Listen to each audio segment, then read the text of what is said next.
Hi folks, welcome back. Thank you for 100 subscribers.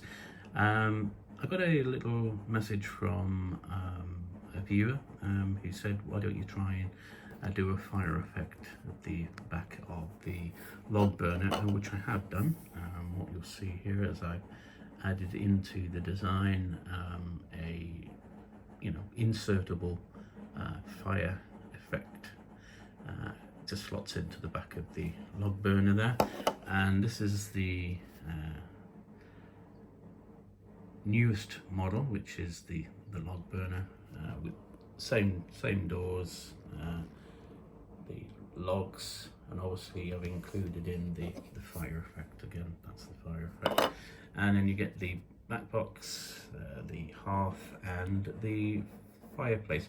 Now there will be 3 fireplaces in the design, which I'm going to upload to Etsy shortly, and yeah, that's it. So log burner with fireplace, back box, fire effect, doors, and hearth. Thanks for watching, and I look forward to your comments.